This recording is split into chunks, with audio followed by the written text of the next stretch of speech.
अस्सलाम वालेकुम, this is Anees and you are watching my channel. जैसा कि हमने आपसे वादा किया था, आज की वीडियो में हम बात करेंगे फैमिली विजिट वीज़ा के हवाले से पाकिस्तान में होने वाली ताज़ा तरीन पेशरफ्त पर। तो अगर आप सऊदी अरब में अपने प्यारों से मिलने का ख्वाब देख रहे हैं तो ये वीडियो आपके लिए है। वीडियो को आखिर तक ज़रूर देखें क्योंकि हम तमाम अहम सवालात के जवाब देने जा रहे हैं और कुछ अच्छी खबरें भी आपका इंतज़ार कर रही हैं। सबसे पहले बात कर लेते हैं फैमिली विजिट वीज़ा की नई सूरत हाल पर। तो सबसे पहले बड़ी खबर ये है कि पाकिस्तान में आज से यानी 23 जून 2025 से फैमिली विजिट वीज़ा की वीज़ा सबमिशन का आगाज हो चुका है। लेकिन यहाँ पर अहम बात यह है कि ये सिर्फ 90 डेज के सिंगल एंट्री वीज़ा के लिए है और अगर आप 365 डेज के मल्टीपल एंट्री वीज़ा के ख्वाहिशमंद हैं तो आपको भी मजीद इंतजार करना होगा। और बदकिस्मती से अभी तक ये वाज़ेह नहीं है कि वो दोबारा कब खुलेगा और खुलेगा भी या नहीं। तो अभी के लिए सूरत हाल ये है कि जो वीज़ा सबमिशन है वो सिर्फ 90 डेज के सिंगल एंट्री वीज़ा के लिए अवेलेबल है और अगर आप 90 दिन का वीज़ा लेना चाहते हैं सिंगल एंट्री के साथ तो बिल्कुल आप वीज़ा सबमिट करवा सकते हैं। अब थोड़ी सी बात वीज़ा फॉर्म के हवाले से कर लेते हैं। तो ये बात ज़हन में रखें कि वीज़ा फॉर्म पर वाज़ेह तौर पर 90 डेज सिंगल एंट्री लिखा होना ज़रूरी है और अगर ऐसा ना हो तो ताशीर ऑफिस आपको एंट्री नहीं देगा। तो अच्छी खबर ये है कि ताशीर ऑफिस ने पाकिस्तान में वीज़ा सबमिशन दोबारा शुरू कर दी है और इसके बाद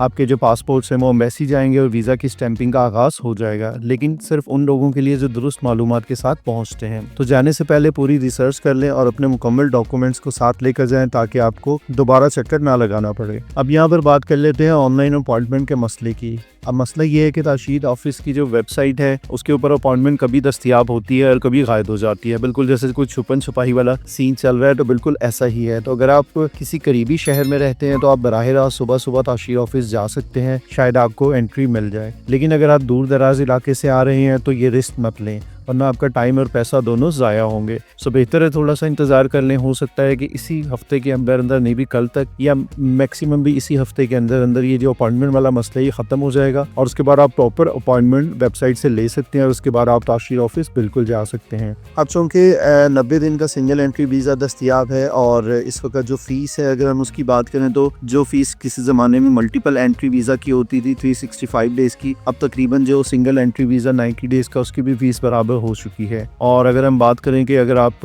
20 साल या उससे ज़्यादा हैं तो जो वीज़ा फ़ीस है वो तकरीबन 65,000 रुपये के करीब होगी और अगर 20 साल से कम उम्र का बच्चा है तो उसकी फिर फ़ीस 40 से 45,000 रुपया हो सकती है और फीसिस में थोड़ा सा डिफरेंस आ सकता है। तो जाने से पहले आप चेक कर लीजिएगा ताकि वहाँ पर आपको मसला ना हो। अगर आपके पास पुराना वीज़ा है और 3 महीने का वीज़ा एक्सपायर हो चुका है तो उसके लिए आपको फिर अब नया वीज़ा अप्लाई करना होगा क्योंकि अगर आप स्टैंपिंग की तरफ जाएंगे तो उस प्रोसेस के भी कोई ख़ास अपडेट नहीं है। तो इससे बेहतर ये कि आप पुराना वीज़ा छोड़ें और नए वीज़ा को अप्लाई कर लें ताकि आपको बाद में किसी किस्म का मसला फेस ना करना पड़े। अच्छा जी, अब बात थोड़ी सी कर लेते हैं उम्रा वीज़ा की सूरत हाल के बारे में। तो उम्रा वीज़ा आहिस्ता आहिस्ता नॉर्मल हो रहा है और लोगों ने ट्रैवल करना शुरू कर दिया है। अलबत्ता एजेंट्स अभी भी मोहतात हैं क्योंकि अगर किसी से कोई गलती हो गई तो उनका लाइसेंस कैंसिल हो सकता है। तो इस वजह से वो थोड़े से डरे हुए हैं और जो वीज़ा है उसके ऊपर अभी तक उतनी ज़्यादा क्लैरिटी है। अपने रेगुलर वीज़ाज नहीं लगे लेकिन इंशाल्लाह इस हफ्ते मज़ीद क्लैरिटी आ जाएगी और उसके बाद ये बिल्कुल नॉर्मलाइज हो जाएगा। अब बात करते हैं सऊदीया में सफ़र के दौरान दस्तावेज़ात की क्या अहमियत है।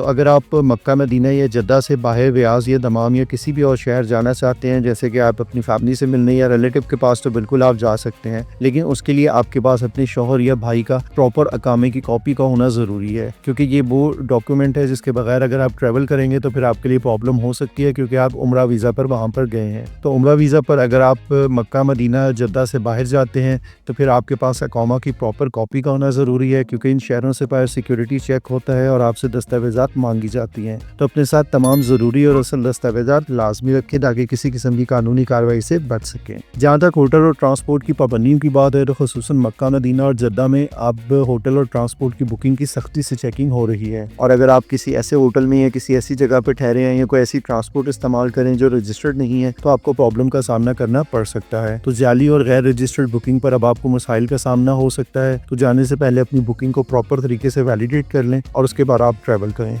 ये तो मुख्तसरन सूरत हाल थी आज के हवाले से। तो इसके अलावा अगर आपको कोई सवाल है तो कमेंट में ज़रूर पूछें, हम इंशाल्लाह हर सवाल का जवाब देंगे। और अगर आप चाहते हैं कि हम रोज़ाना वीडियो अपलोड करें ताकि आपको ताज़ा तरीन अपडेट्स मिलती रहे तो कमेंट में रोज़ाना वीडियो लिखें, चैनल को सब्सक्राइब करें और बेल आइकन को ज़रूर दबाएं ताकि आपको कोई भी अपडेट मिस ना कर सकें। इसके अलावा वीडियो अगर आपको पसंद है तो इसको लाइक करें और अपने दोस्तों के साथ ज़रूर शेयर करें। अपनी दुआओं में हमें याद रखिएगा। अल्लाह आपके मुकद्दस सफ़र को आसान बनाए। मिलते हैं एक और वीडियो में।